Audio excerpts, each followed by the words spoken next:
Join Bill Press and Tucker Carlson in the Spin Room tonight.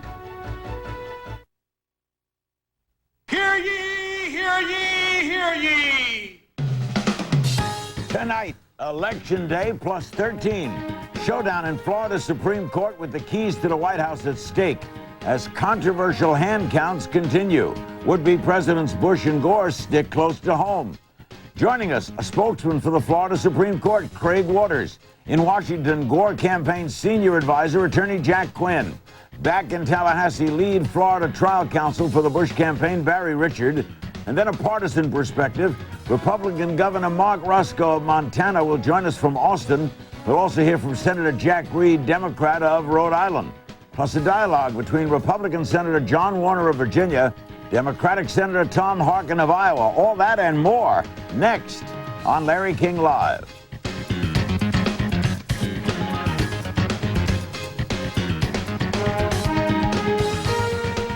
We begin in Tallahassee with Craig Waters. He is Director of Public Information for the Florida Supreme Court. He speaks for the court. And in Washington, Roger Cossack, CNN's legal analyst and the co-host of CNN's Burden of Proof. Roger, did anything in that 2.5-hour session today surprise you? You know what surprised me, Larry, was how the Supreme Court made it so clear that whatever they did, they were going to make sure that the process in Florida was such that the Florida votes counted. That December 12th was this deadline that they had in their mind, that they knew that was the cutoff date, and that whatever happened, the people of Florida were going to be represented in the presidential electorate count. Craig, did they give you any indication of how far away they are from decision? Larry, they did not. The Chief Justice did permit me to come out today to inform everybody that there would be no decision today or tonight. But beyond that, we just don't know when there may be an opinion. Now, you've never had a case like this, have you, Craig, where everybody seems to be hanging on? Or has there been any state of Florida cases where they need a decision right away? Well, we've had some very notorious cases that got a lot of attention. And of course, Florida is a death penalty state. And there frequently are cases where a person is literally about to be executed and pleadings are filed. Those, of course, are handled very, very expeditiously within minutes in many cases. But of course, this is somewhat different than the situation we're facing here. But this case is unusual. Yeah, go ahead, finish. I'm sorry. Go ahead. This case is unusual in so many ways, in that it literally was a live worldwide case being broadcast to the entire nation. And I can tell you, judging from the 8,000 emails in my email box and the enormous number of phone calls I've received from all over the United States, there's tremendous interest, and that's unprecedented in our court. Roger, was this a very activist court to you today? It was very active in its questioning of the lawyers. Larry, I have been an observer and a participant in the United States Supreme Court and in other Supreme Courts, and rarely do you see that kind of activism shown by the justices as you saw today. It was clear they had read the briefs. It was clear that they were involved. It was clear that their questions were thought out. And these lawyers did not have an easy time of it. They were pressed to come up with good answers to tough questions. I was very proud of the court today. And you know, I want to just warn people who watched it today, never think you can tell which way it's going by the questioning. That is a fool's paradise. It just doesn't work that way. Just when you think you can figure it out because they're being tougher on one side, that's the side that wins. By the way, do justices frequently interrupt as they did today? Sometimes, Larry, and you see some kinds of spirited conversations and spirited arguments, but oftentimes, I've been to the Supreme Court, like I say, once as a participant and oftentimes just as an observer, and I have oftentimes not seen the kind of participation that you saw today between the justices of the Florida Supreme Court. It's clear that they obviously recognize what Mr. Waters just said. This is not just a case about Florida. This is a case about the United States of America, and they know very well that the whole world is watching. So they came out today to show the American people and to show the world how a real American Supreme Court works, prepared, tough questions, ready to go, and back those lawyers up sometimes right against the wall and force them to have good answers. And I thought the lawyers did a great job, and I thought the justices did a great job. Now, Craig, when they arrive at a decision, all decisions are written? Yes, all decisions are written, Larry. In other words, they don't call the people back into court and say, we have voted thusly. No, unlike the U.S. Supreme Court, the Florida Supreme Court does not actually read summaries or portions of the opinions. They are issued as written opinions. Okay, let's say, just this hypothetical, they decide tomorrow. Will they tell you first, we have voted 5 to 2 this way, or 7 to nothing, or 6 to 1, and then the written follows? In other words, will we know before the written comes through? We're going to follow an unusual procedure in this case because of the unusual nature of this case. Normally, opinions are issued on Thursdays at 10 a.m. without any warning as to which opinions are going to be issued. In this case, however, because we have the United States waiting for a decision, we are going to tell the press 30 minutes in advance before we actually release an opinion. Then, after the 30 minutes is ended, the press has a chance to set up. I'm going to walk out and read a brief summary of what the bottom line of the opinion is. At the same time, we will post the opinion on the World Wide Web on both of our websites. And then we will open the doors for the people to come in to get paper copies. And will you announce the vote as well? Yes, I will announce the vote. And when they get the paper copies, there will be both a majority opinion and a minority opinion, correct? We don't know that at this point. There can be dissenting opinions, there can be separate opinions where a judge concurs, which simply means they agree with the majority opinion, but they want to add something else to it. So there are any number of variations we could have with this. And your announcement will be a half hour before, and this will be daytime, right? This is not going to happen at 11:30 at night. Well, Larry, I certainly hope not. I put in some long hours, I'll tell you that. Roger, do you have a guess? You don't have any idea, Craig, when this might happen. Roger, do you have a guess, or is that also inopportune to even try? Well, it would be nothing more than a guess. One can only imagine from the importance of this case that and I would say, Larry, the justices seeming to hone in on the notion of time as an important issue in this case. You know, they kept going over that issue that they got to have this thing in by December 12th, and they kept hinting at the fact that if they did extend it so that the vote could go on, when they could get that vote in so that the second part, if somebody wanted to contest it under another statute, they would have time to do that and know it's done by December 12th. So you would think it's going to be sooner than later, Larry, and I would say within a day or two. Craig, how long did they meet for today? I don't know exactly, Larry. I do know they met for quite some time after the session itself. I had to actually go out to tell the press that we were not releasing an opinion, and I got mobbed, so I didn't get a chance to get back in to find out how long they were deliberating. You didn't say goodnight to any of them, Craig? I said goodnight to the Chief Justice. We'll be seeing you, Craig. We know that for sure. Your face will be seen around the world 30 minutes after you tell us it's going to happen. Craig Waters and Roger Cossack. Roger will be back later in the show. When we come back, Jack Quinn, Gore's campaign senior advisor, and Barry Richard. You saw him as one of the arguers for George Bush today. Don't go away. Larry King Live is brought to you by PSINet, the Internet supercarrier. Our company needed managed internet solutions. PSINet delivered. We needed managed web hosting. PSINet fit the bill. I wanted multi-currency e-commerce. PSINet was there in over 160 currencies.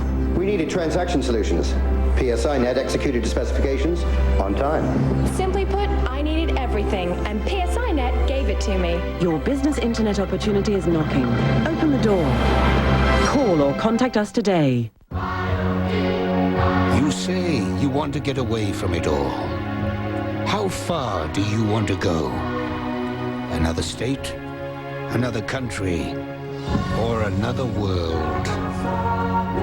Where you can ride a waterfall down the face of a Mayan temple through shark-filled waters.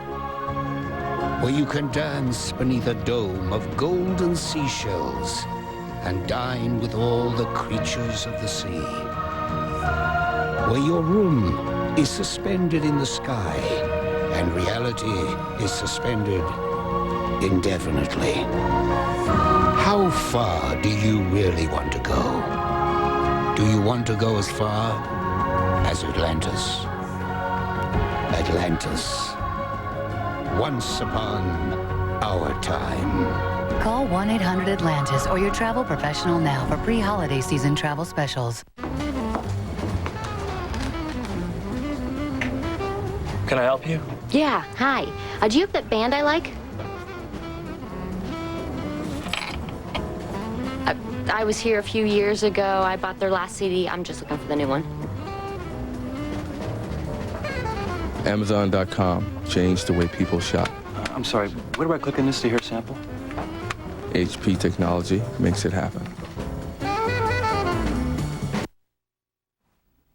We're back on Larry King Live. In Washington is Jack Quinn, the Gore campaign senior advisor and former White House counsel, and we've seen a lot of him in the last 2 weeks. And in Tallahassee, another gentleman, a frequent guest, is Barry Richard, the lead Florida trial counsel for the Bush campaign, the firm of Greenberg and Trauig in Tallahassee. Barry, I know you've argued before the Florida Supreme Court before. Do they often interrupt as they did today? They were more active today than usual. This court tends to be pretty courteous. I think the reason for the interruptions today is they had lots of questions, limited time, and I think they wanted the lawyers to get to the nut of the issues that concern them. Anything surprise you, Barry? No, I think this court was determined to vigorously explore the issues and to do it even-handedly. I think they accomplished that. I think their purpose was, this is an adversary system, and the way it works is that the judges test the arguments, they test the theories of the lawyers, they do it by asking difficult questions and listening to the answers, and it helps them, I think, to formulate the proper answers. They did that today. I think they fulfilled their proper function. Jack Quinn in Washington, anything surprise you? No, it honestly didn't. I must say, Larry, that I think that the important thing that happened today was that the American people had their day in court. And frankly, I'd like to compliment Barry Richard and David Boies and everyone else who participated in this process, not the least, by the way, the Florida Supreme Court, which was, I think, extraordinarily well prepared and did a terrific job in, as Barry says, getting to the core of the dispute in front of them. I think that, we've got a country that just went through a very narrowly divided election. People all across this country are deeply interested in these issues and the outcome of this election, obviously. In some cases, passions are running high. I think it was an enormous service to our democracy to have the cameras in that courtroom and to let the American people see Barry Richard, David Boies, and the Florida Supreme Court hard at work trying to get to a resolution of this that makes sense for this democracy. Barry, every lawyer guesses, and I know you can go wrong with Supreme Courts, and I know you generally won't reveal it, but in your head, do you think you know how they're going to come out on this? No, I don't. I think any experienced trial lawyer or appellate lawyer who attempts to guess what a court is going to do is making a big mistake. You leave a courtroom not often, fortunately, but you leave a courtroom from time to time with a bad feeling if the questions tend to go, it's not so much how many questions the court asks as to the nature of the questions, and it's only the lawyers who are arguing that have a sense of the significance of where the court is going. And sometimes you will leave an oral argument and know that the court was not going in the direction that you were hoping they were going to go. That was not the case today. I was pleased with the fact that the court appeared to me to have a keen sense of understanding of what I thought were the critical issues. I think that they were receptive to the arguments, to the issues that I thought were important. That doesn't mean that I think they're going to rule with me. I don't know that the court itself knows where it's going. I think they're going to explore this in the depth that it deserves, and I have no idea where we'll end up, but I left there with a good feeling that we had our argument heard well. We'll ask Jack Quinn the same question. We'll take a quick break, and we'll come right back with Jack Quinn and Barry Richard right after this. What would you do with a crystal face able to withstand 2 tons of unadulterated pressure? Or a tachymetric scale so precise it can survive 240-degree heat? What would you do with the world-renowned Alpha Expedition timepiece? Well, you'd probably just use it to tell time. And at $6,500, that watch could cost you over $30,000 in retirement savings. We just thought you should know. Ask a financial advisor about Sun America, the retirement specialist. What they want to do with this e-commerce site is just crazy. Think of the cost. It's not coming out of my budget. What about hackers? Things take time. Months. It's gonna crash.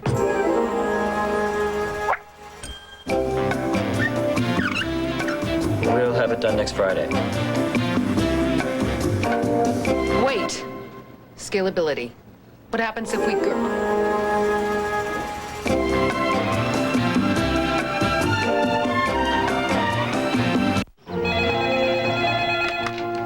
Good morning, it's 6 a.m. Come on, your meeting's in 2 hours. Comfort Inn knows the business traveler. I've been thinking. Kill the slides. Just talk to him.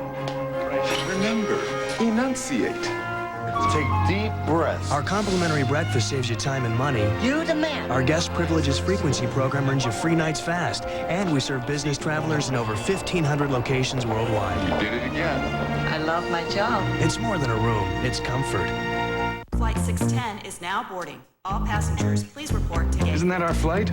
Yeah, I still have time to place a trade. No, you don't. Yes, I do. My discount broker is pretty amazing.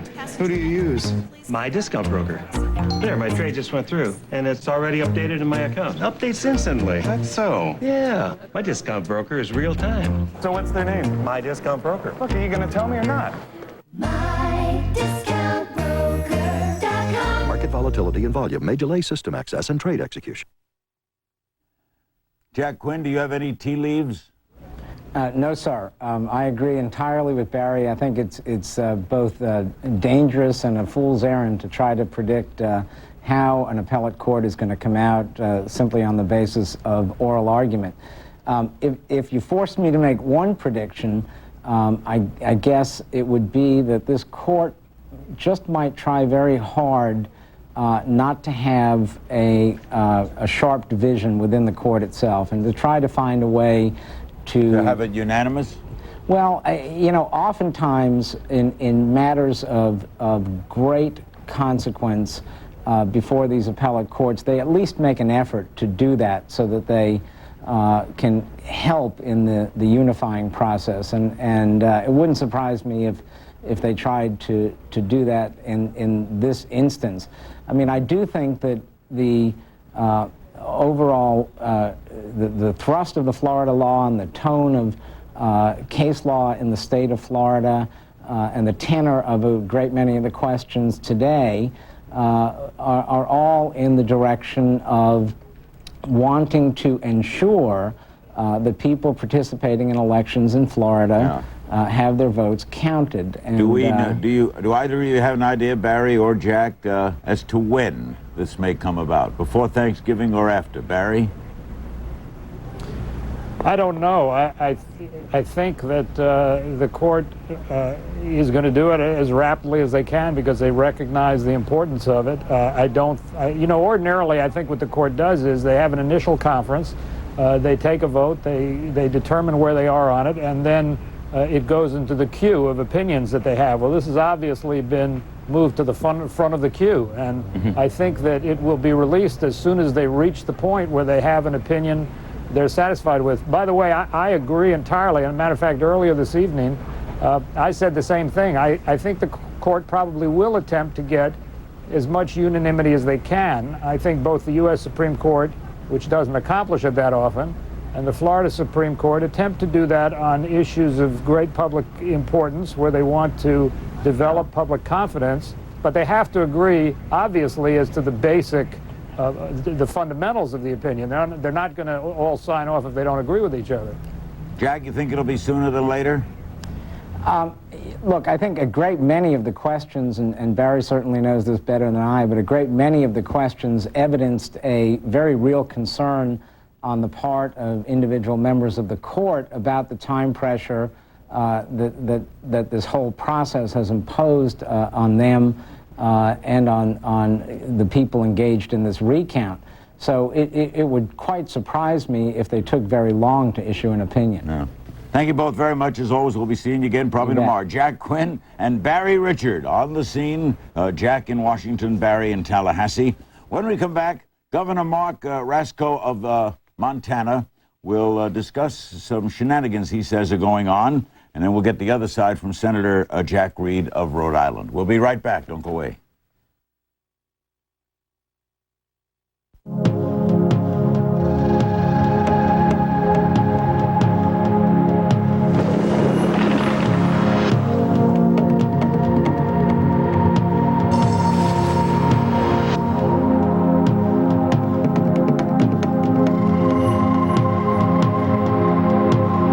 Life is uncertain. Bring good insurance. Fireman's Fund.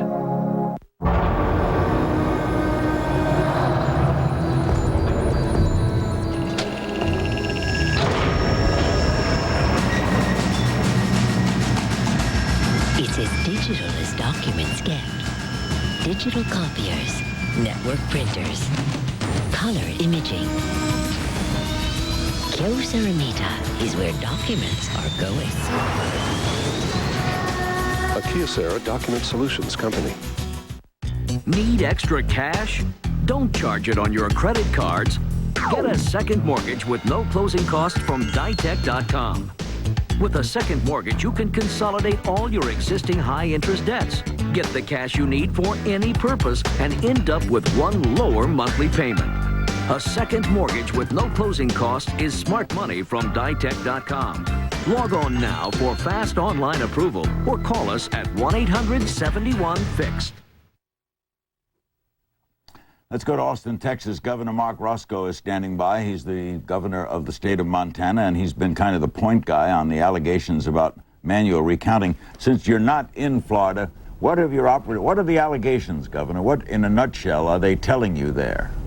Well, they're not allegations. We actually have physical evidence of all of these things that we've been worried about from the very beginning with this process, a very slippery slope indeed. There are people there, of course, who are exhausted. Some are inadvertent. Some are making mistakes, dropping ballots. We have people that are trying to read ballots at 1 o'clock in the morning, some of them elderly, using flashlights. There are no standards that have been utilized statewide or even county-wide. And as a consequence of all of these people exercising discretion on a number of different occasions and making mistakes, we've been concerned about the competency of this process from the very beginning. That's why we warned from the very beginning that the requirements of the law were in place. The deadlines are there for a reason. The requirements of the law are there for a reason. And that's what has been revealed day after day after day. Are you saying anything that there's chicanery? Because all of the things you listed could have benefited either candidate. Maybe some of those that spilled on the ground would have gone to Gore and didn't go to him because they got spilled. Well, you don't know who it favored. That's precisely correct. But what we've said from the beginning is that the law needs to be enforced as it is. We can't simply make exceptions as we choose. It's to apply for a reason, and that is to make certain that principle is vindicated. All right. Any chicanery that you have charges of, in other words, deliberate, fraudulent acts? Well, there have been allegations that, in fact, there is purposeful or knowing conduct to mark ballots or alter ballots or manipulate ballots or in some fashion to change them. A lot of these acts, of course, are inadvertent. Some of them are just mistakes. Some of them are negligence, sometimes gross negligence. But the fact is all of them ultimately impact the integrity of the process. Mm-hmm. And when we're talking about selecting a president of the United States of America, I think the American people would be flabbergasted to see how we're going about that in some of these instances. And what do you do with the allegation? Are there going to be charges made? Are you going to try to upend it? Or are you waiting for the Supreme Court decision? What? Well, you have to wait for each particular part of the process to unfold. As was mentioned earlier, when the court rules, that will obviously draw the landscape for everyone to react to. And you can't hypothesize with precision about exactly what might take place. So we'll have to see what the court says, and then we'll have to take appropriate steps in response to that after the consultation with the lawyers takes place. How did you get in this post, Governor, to be, as a Montana governor, to be in Austin and covering this aspect of it? Well, I can't speak for everyone. The chairman of the campaign, Don Evans, knows that I've been engaged for a long period of time. I believe wholeheartedly in the candidate and have great affection for him as well. And I have had experience in the courtroom and before the appellate courts of this land. I tried a lot of cases, also happen to have been an attorney general and have some exposure to this electoral process. I think I just happen to have been conveniently available. What did you think of the proceeding today? I thought that the Florida Supreme Court was very well prepared, quite obviously. I think that the lawyers presented their cases succinctly. It's gravely important. They recognized that from the very beginning. I think the court recognized the quagmire that confronts virtually everyone and how difficult it will be to fashion a judicial remedy. So I think, on the whole, this court did a fine job, and I expect that the ruling will live up to expectations as well. Thank you, Governor. Governor you. Mark Roscoe, the Republican of Montana. Now let's go to Boston. Standing by is Senator Jack Reed, Democrat of Rhode Island. What do you make, Jack, of what the governor had to say? Well, I'm not surprised, Larry. The Bush campaign has tried to legally stop a manual count of the ballots, and now I believe they're trying to discredit this manual count. What they don't point out is that every one of these individuals are duly elected Floridians. They're trying to do their job conscientiously. Some are Republicans, some are Democrats. In addition to that, they're surrounded by observers, both Republican and Democrats. I suspect many of them are lawyers. All of them are watching every move that is being made. This is the most open process one can imagine, and it's also a process that allows people on both sides, Republicans and Democrats, to weigh in, make objections, and if there are discrepancies, to report those discrepancies appropriately. So this is an unusual situation in a presidential race, but it is commonplace in every state in the country where there are manual counts of ballots. And in fact, Governor Bush signed a law in 1997 in Texas which preferred method of counting is not the machine, but in a contested race, manual counting. So I'm bemused that they would now think that manual counting is fraught with inherent flaws. So you're saying, Senator, that this is a deliberate machination on their part to throw or slow down the progress of this?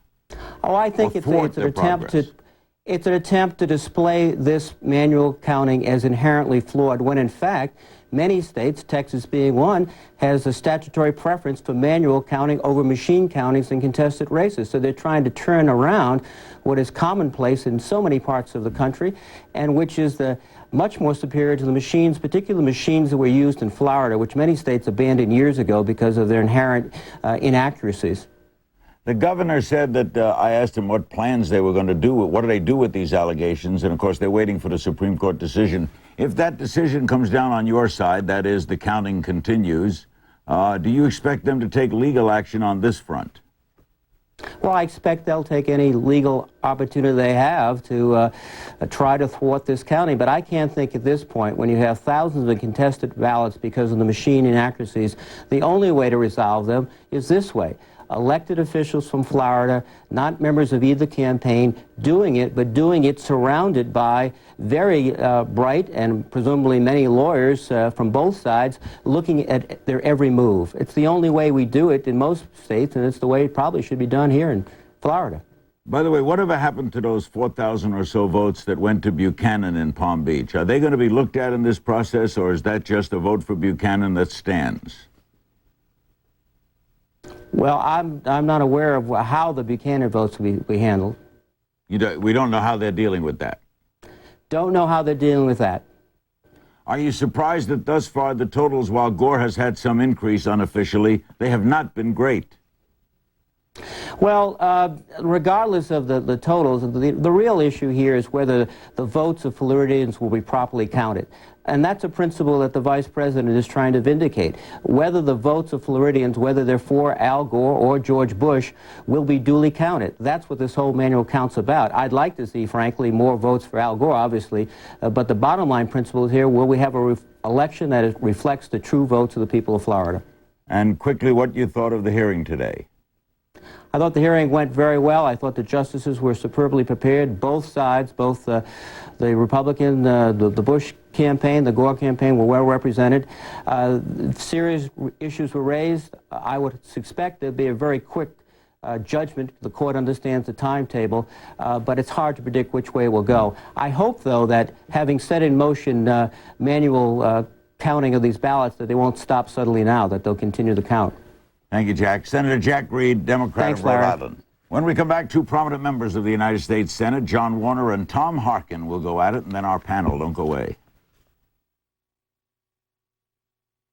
Tonight on a CNN special report, the Florida vote. Join Jeff Greenfield for a complete wrap-up and analysis of all the day's legal moves. Tonight, 10 Eastern.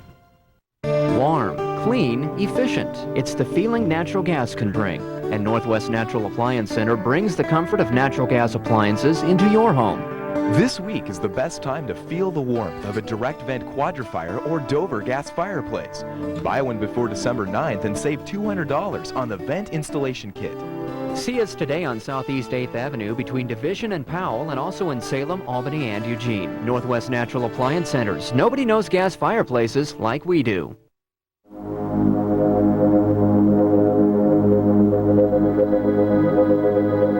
They may dance, spark, even start fires. But the most frightening thing about down power lines is when they don't do anything except lie there and wait. If you see any down power line, don't touch it. Just call us at Portland General Electric. Join Bill Press and Tucker Carlson in the Spin Room tonight.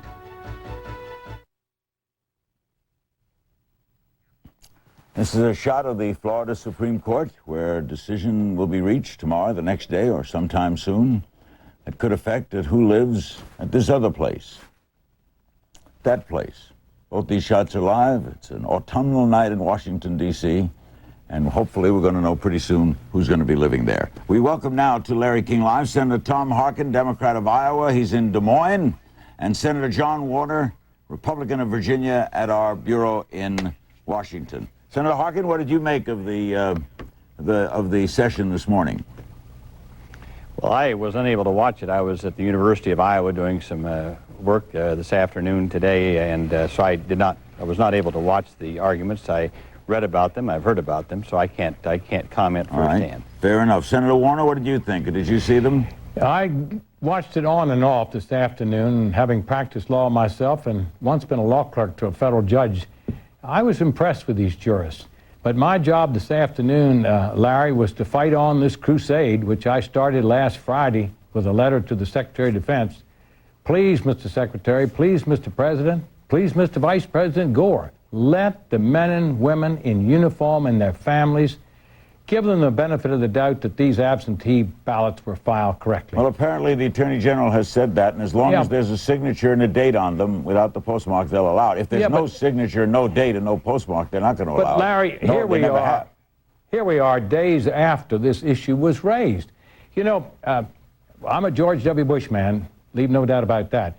But Al Gore and I served on the Armed Services Committee. Joe Lieberman, now on the Armed Services Committee. I'm surprised that the two of these persons didn't step forward and lead in this fight to enable the men and women of the armed forces to have their absentee ballots considered. I can't understand it. I think when you look at the crossfire, who's done what's right and wrong, this is a clear example where the Democrats made serious, serious errors. You agree, Senator Harkin? Well, I disagree with my friend John Warner. You see, John, I served 5 years on active duty in the U.S. Navy. I know that. And I take a back seat to know. And Al Gore, I want you to know that Al Gore volunteered and served in the Army and served in Vietnam. So I just want to set the record straight on that. Secondly, Tom, I'm not the Florida law is record. very clear. Don't interrupt. John, I didn't interrupt you. Yeah, I understand that. The Florida law is very clear. Certainly, my friend John Warner would not want to vote a ballot that was not even signed. Plus, in Miami-Dade County, 2 out of every 3 overseas ballots were rejected because the person was not a resident of the county. Surely, John, you would not want to vote ballots in a county of which a person was not a resident. If it just simply comes down to an FPO, a Fleet Post Office, or an APO, a postmark, I believe, yes, they should be voted. But if there's no signature on it, and there is not a witness signature on it, surely, John, or if the person did not reside in that county, surely you would not go so far as to say that regardless of all that, they should be voted. Tom, my answer to you is very simple. I brought this to the attention of the Secretary of Defense on Friday. General Schwarzkopf spoke out on it. The head of the American Legion spoke out on it. And then why did the Attorney General today finally have to take a peek out? He did. Yes, well, he did. He did. But why wait all this time? He said that it has to be signed. Do you agree with what Senator Harkin just said, that it has to be signed and dated when it was signed? Certain minimum requirements, but these folks were taking the envelopes without even opening them and toss them into the pile and discard. And my point is simply this. I wouldn't impugn Al Gore's record. You know that, Tom. He's a friend of mine.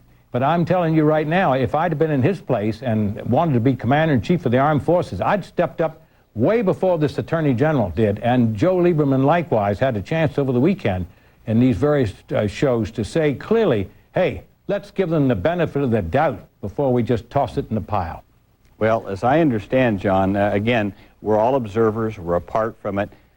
This is where you have to trust the local officials and let them decide whether or not there's a signature on the ballot and all of those things. As I said, 2 out of the 3 ballots in Miami-Dade County were thrown out because they didn't even reside in the county. Surely you would not want to count those. All right, Lastly, let me just say this, Larry. I think we've got to tone down the sort of vitriolic language.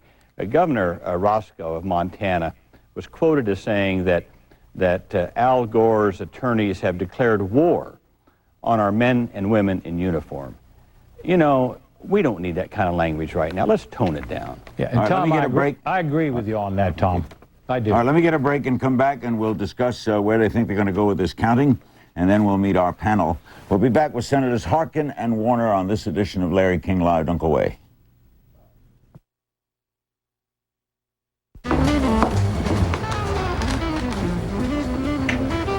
Can I help you? Yeah, hi. Do you have that band I like? I was here a few years ago. I bought their last CD. I'm just looking for the new one. Amazon.com changed the way people shop. I'm sorry, where do I click on this to hear a sample? HP technology makes it happen.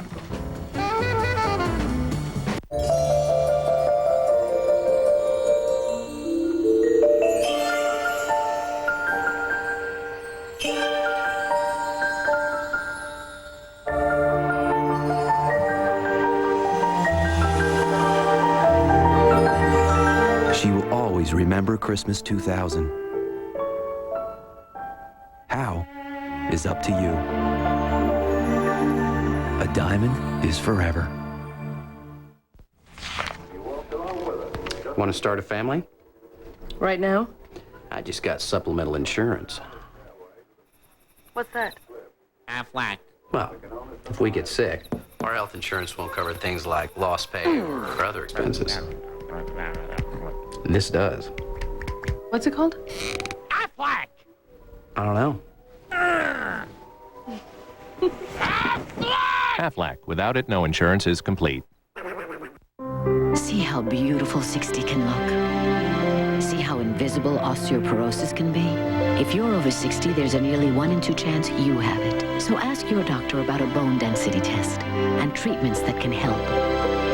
It's about absorption, staying strong, and getting the most out of your calcium supplement. It's about the Citracal difference. In a recent study of leading brands of calcium, Citracal was better absorbed. So do what's right for your bones. Take Citracal. Senator Warner, they are saying that the winner here will be the loser. Are you folks going to be able to get together? We've seen all this vituperativeness that is, I mean, it's rampant. You guys going to get together when this is over, no matter who's president? Quite frankly, Larry, we have no other alternative. This is a great nation. This republic is a strong nation because of its people. And those of us who are privileged to be elected representatives or serve in the executive branch have to get together and make it work. And I hope this thing can be brought to a conclusion as quickly as possible, because it is undermining the confidence in whoever is elected the next president. But I will count myself in, as I'm sure my friend Tom Harkin will also, to do our very best to make our great government work and function. We as public servants serve the people and can do no less. Senator Harkin? Well, John Warner is my friend. He knows that. He's a great American. And quite frankly, if the Republicans control the Senate, I want John Warner to be majority leader. Because he is a great guy and he's a fair man. I think we can work together. I really believe one of the silver linings that may come out of this, Larry, is the desire both in Congress and among the American people for us to put aside this bitter partisanship and to work together. And I really think there's a warning. Do you see I any think signs of that, though? Well, the first test is going to come when we get back on December the 5th. We have a pending education bill that was originally signed off on by a number of Republicans and Democrats and the White House that's been stalled. We should get that through.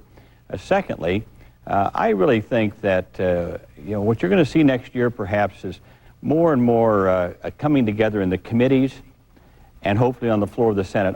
I would issue kind of a warning, I think, to either party in the Senate that tries to use the 60-vote filibuster to get their way. I don't think the American people are going to put up with that.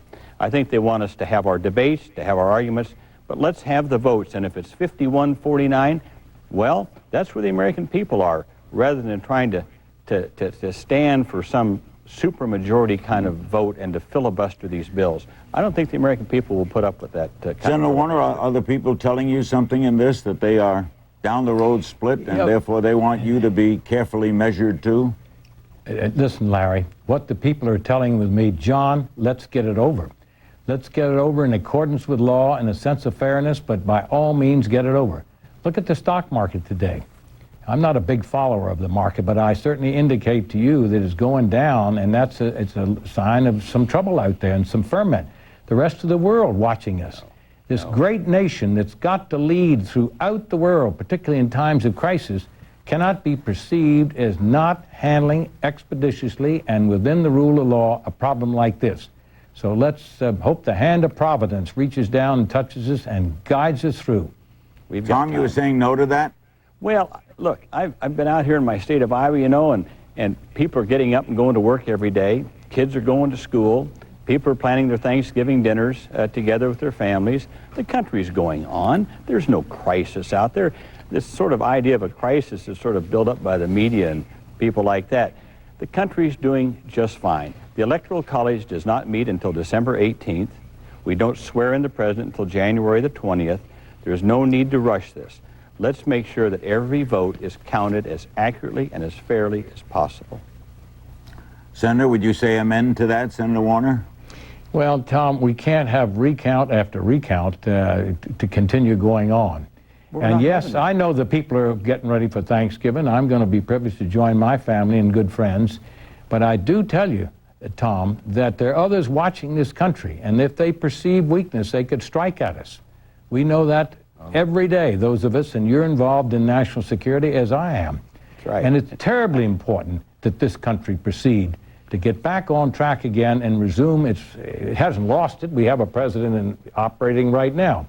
Right. But the point is, we cannot leave this thing in doubt. And also, both sides. I went through a transition myself one time, worked in a transition. Both of these candidates have got to begin to lay their plans for those individuals they're going to bring into government. And you know, we have several hundred confirmation processes in the United States Senate, pursuant to the Constitution of the United States. All this has got to be taken together and done in an orderly and timely way. Well, I believe that the signal we're sending to the rest of the world, John, is that our Constitution lives, it's strong, we don't take to the streets, we do this in an orderly and a legally fair way in this country. If nothing else, that sends the strongest possible signal about what kind of country we really are. Thanks to Senator Tom Harkin and Senator John Warner. Thank you both. When we come back, Hugh Sidey, one of the veterans of the game from Time Magazine, Norm Ornstein of the American Enterprise Institute, and Roger Cossack comes back. And we'll all be right back, right after this. Where do you find inspiration?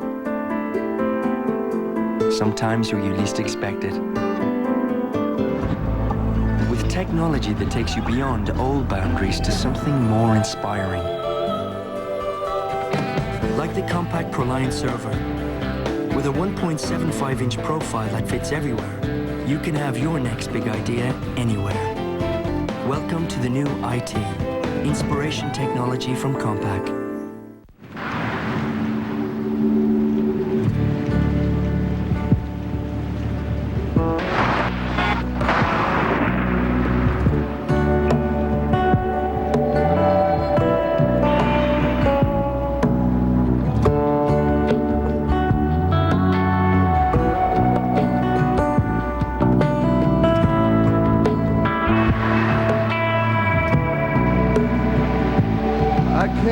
close my eyes. If you do one thing, you've done something. Come see what a Land Rover Discovery is made of.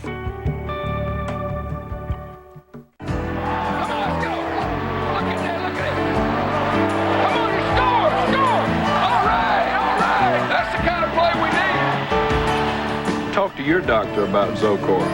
Zocor, be there.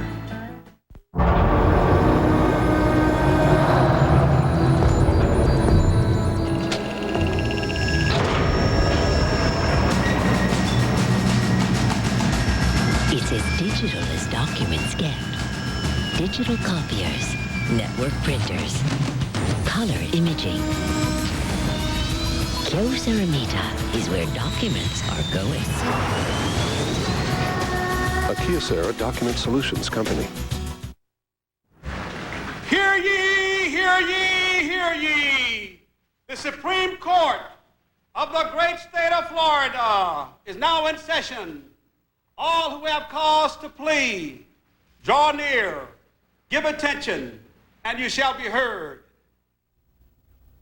We now welcome Hugh Sidey of Time Magazine. They're all in Washington, our panel. Washington contributing editor and author of the Presidency column. He covered the president for more than 3 decades. He's president of the White House Historical Society. Norm Ornstein, a resident scholar of the American Enterprise Institute. And Roger Cusack returns. He was with us earlier in the show, the co-host of CNN's Burden of Proof.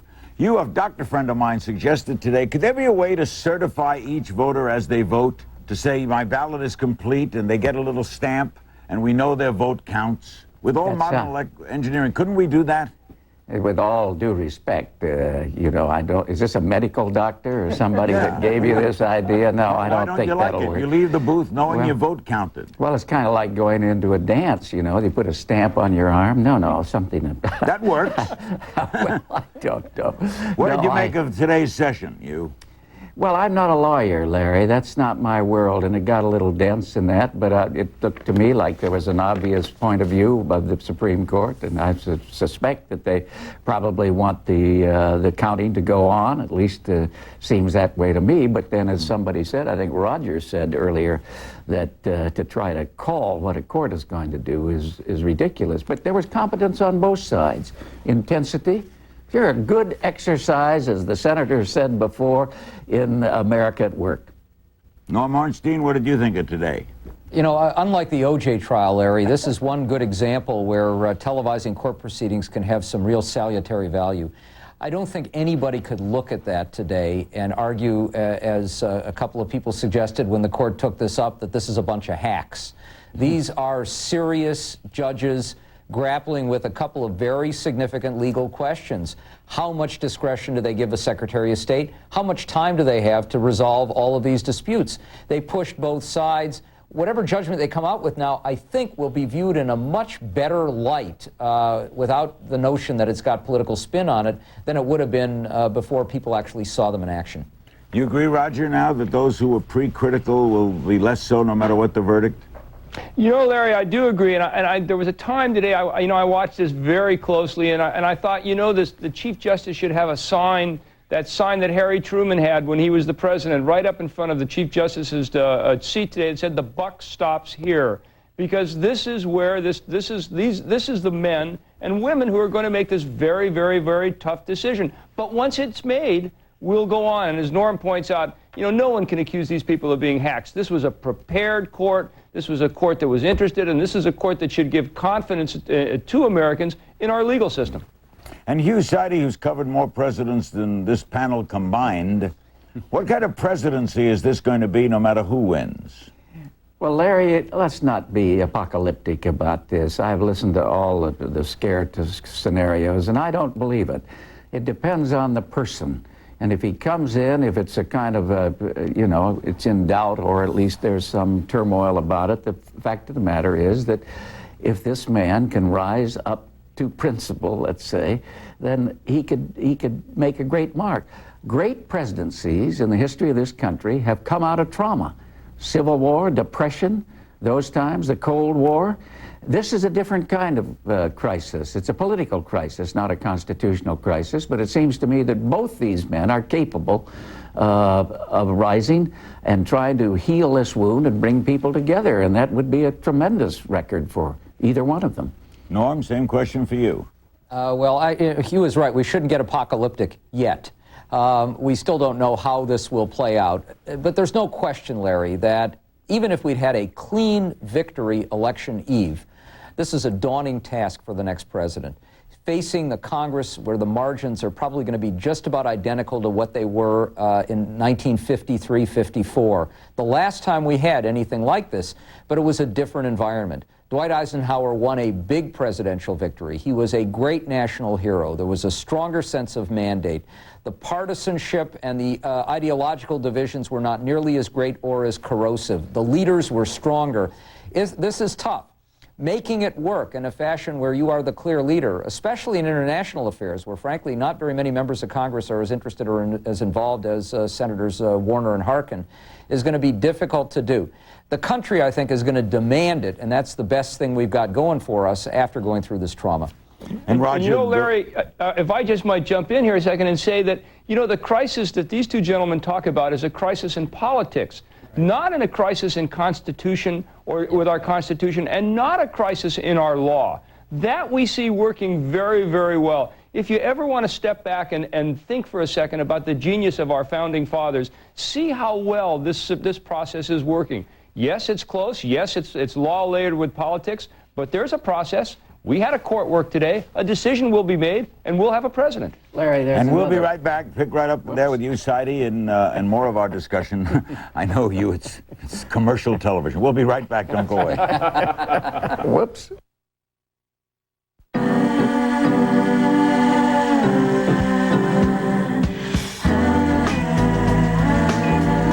No two eyes see the same world. No two businesses are identical. And now, one company creates internet solutions unique to you. Fujitsu. The possibilities are infinite. They're calling you. The places you want to be. The things you want to do.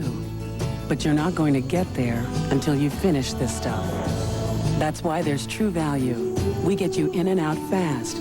Because the sooner you get done, the sooner you can get back to this thing called your life. True Value. And right now, come in for one of True Value's 12 gifts of Christmas. A folding sports armchair with carrying case is just $12.99. True Value. Help is just around the corner. In my car, my dog is no longer fat and slow. He is a god. A fast, beautiful, drooling god.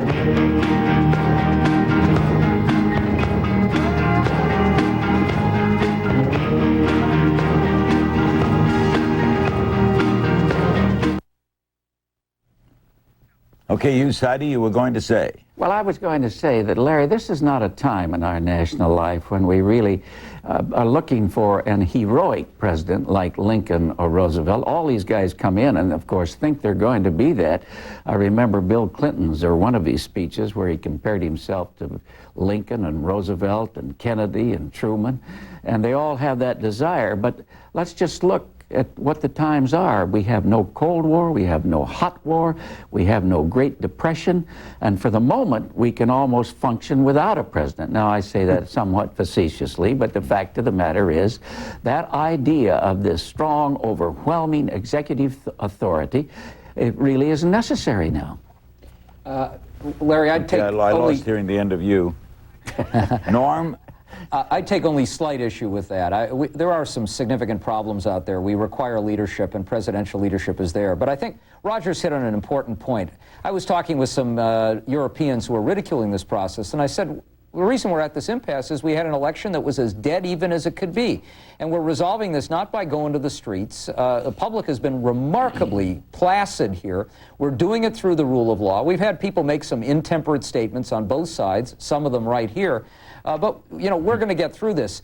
There's a challenge to leadership, though, and we're going to have to respond, and we're going to have to respond as well by making sure there is a transition, and it's a workable one, and it's a quick one. And that's where Trent Lott and Tom Daschle, Lott especially as the majority leader, are going to have to step up to the plate and make sure we expedite these confirmations. Roger, does it annoy you when people say we're a nation of laws, but they don't want the courts to handle this? Yeah, it does annoy me, Larry, and I'm also a guy that gets annoyed at lawyer jokes. You know, I've been a lawyer my whole life, my whole working life, and I'm proud of the fact. And so when I see these kinds of moments and I see that Americans turn to our revered system of law and a great Supreme Court like we saw today, it makes me feel good, and it makes me feel proud of what I do. Look, this is why it works. There is a dispute. And who do you run to? You know, we make fun of the lawyers, but the clients went to the lawyers, and the lawyers went to the court, and there will be a decision, and we will follow that decision. And that's the beauty here. But now, Roger, I might say also that this, in the end, the qualities of the new president will depend more on things that you can't define by the law or put in a box score. It will be boldness, it will be courage, it will be sensitivity, it will be understanding. And if we get too involved in this legal process, we forget those things. And those, in this age, I believe, are more important to leadership than almost anything. What the law will do is give that opportunity to that person to step up and do and show those qualities, Hugh, that you just talked about. And what we hope for is that after the law says that's the person, and that's the person that we have, that person then steps up and shows those kinds of qualities. And Norm Ornstein, do you see qualities in both of these men that might lead you to be hopeful about that? I do see some qualities that would lead me to be hopeful. Frankly, I've been a little bit disappointed since the election ended. In both of them? In both of them, although, you know, Gore at least at one point offered ways of trying to move forward, including meeting together. Now, it came later in the process than it should have. Both of them should have stepped up to the plate right at the beginning to try and make this a little bit less harsh and political than it's been. But that'll go, we'll get past that. And, you know, our attention span, fortunately, doesn't last all that long. Other things will come along. It's going to be a huge challenge, though. It would have been otherwise. It's going to be even more so because of all this for whichever of these two does win. You think we'll have a decision from the court before Thanksgiving?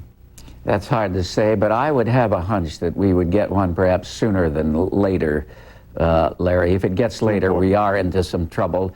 But, you know, these things can resolve themselves almost overnight. It could be quick. I just don't know. But the court, I don't know. Roger knows more about the court. Roger, we only got 20 seconds. You think sooner than later? I agree with you. Sooner than later, we need a decision. The courts seem to be very interested in time and time limits today. I think we're going to get one really quickly, Larry. Norm, 10 seconds. Quickly, yes? Yeah. I think yes, within a few days, and they'll probably set December 1st as a deadline for resolving most of this so that they can meet that December 12th deadline. Thank you all very much. Jeff Greenfield has a special coming up. Stay tuned for that, and we're back tomorrow night with more discussions, and who knows, maybe a decision. Thanks for joining us. I'm Larry King. Good night. Tonight in the Spin Room, Election 2000. More lawyers, more judges, and more rulings. Is all of this helping us choose a president? Tonight, 11 Eastern. Looking to save more and spend less this holiday season? With the Chrysler Holiday Sale, you can do just that. Because now you can save over $5,100 when you buy a new 2000 Concorde LX with 0% financing. Or choose a low $259 lease on the award-winning 2001 Sebring LX sedan. So take advantage of the Chrysler Holiday Sale today for savings that let you spend more on a real holiday priority, yourself. Warm, clean. Larry Anderson's Jaw Droppers, brought to you by Global Response, LLC. Remember when it was easy to meet people? You could strike up a conversation, easily impress someone, or share a ride. But now you're busy at work. There's chores to do and, ooh, those dance lessons. To meet people the old-fashioned way, just call the Portland People Store. Dial up our free 24-hour automated voice line and listen to single men and women describe themselves. Discover a very private way to meet nice people. The Portland People Store. It could happen to you. But you've got to call right now.